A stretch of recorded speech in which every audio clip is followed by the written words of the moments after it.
Hello बच्चों, let's read this question. This question says that a protein formed in an animal for inhibiting growth of the pathogen is.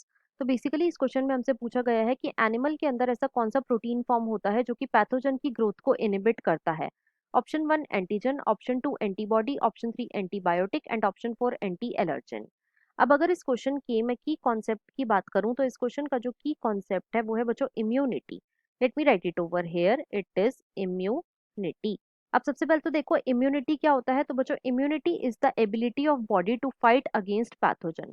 It is basically ability of the body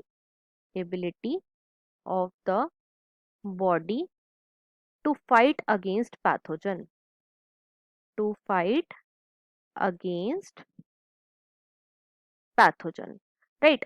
अब देखो होता क्या है कि जब भी हमारी बॉडी के अंदर कोई पैथोजन आता है या फिर मैं बोल सकती हूँ कोई भी फॉरेन एंटीजन आता है, जब भी हमारी बॉडी में कोई पैथोजन आता है तो हमारी बॉडी क्या करती है, हमारी बॉडी बच्चों एंटीबॉडीज का सेक्रीशन कराती है. क्या करती है, एंटीबॉडीज रिलीज करती है.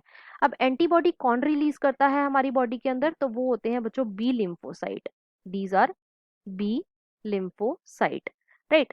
अब देखो जो एंटीबॉडी होती है ये कैसी होती है, तो basically it is proteinaceous in nature, मतलब कि ये होता है एक प्रोटीन का मॉलिक्यूल.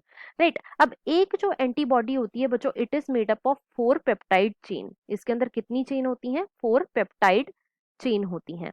राइट. अब इन 4 पेप्टाइड चेन में से जो 2 चेन होती हैं वो कैसी होती हैं, वो होती हैं बच्चों हैवी चेन्स, और जो 2 चेन होती हैं वो होती हैं लाइट चेन. राइट. इसीलिए जो एंटीबॉडी का मॉलिक्यूल होता है बच्चों उसे हम रिप्रेजेंट करते हैं बाय H2L2. उसे हम किससे रिप्रेजेंट करते हैं, H2L2. अब देखो क्वेश्चन में हमसे क्या पूछा गया है, क्वेश्चन में हमसे पूछा गया है कि एनिमल के अंदर ऐसा कौन सा प्रोटीन फॉर्म होता है जो कि पैथोजन की ग्रोथ को इनहिबिट करता है, तो वो है बच्चों एंटीबॉडी. तो इसके अकॉर्डिंग जो हमारा मोस्ट अप्रोप्रिएट ऑप्शन होगा वो है बच्चों ऑप्शन नंबर 2.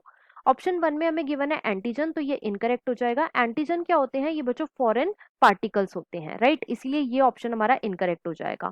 ऑप्शन 3 में हमें गिवन है एंटीबायोटिक, तो ये बच्चों इनकरेक्ट है. एंटीबायोटिक क्या होती हैं, ये बच्चों ऐसी ड्रग्स होती हैं जो कि बेसिकली बैक्टीरिया को किल करती हैं. क्या करती हैं, बैक्टीरिया को किल करती हैं. राइट. फोर्थ में हमें गिवन है एंटी एलर्जन, तो बच्चों ये भी इनकरेक्ट हो जाएगा. देखो एंटी एलर्जन भी बच्चों ऐसी ड्रग्स होती हैं जो कि एलर्जी को इनहिबिट करती हैं, एलर्जी को प्रिवेंट करती हैं, एलर्जी के जो सिम्टम्स होते हैं उन्हें प्रिवेंट करती हैं. राइट. इसलिए फोर्थ ऑप्शन भी इनकरेक्ट है. तो इस क्वेश्चन का जो हमारा फाइनल आंसर है वो है बच्चों option number 2. I hope you understood it well. Best of luck.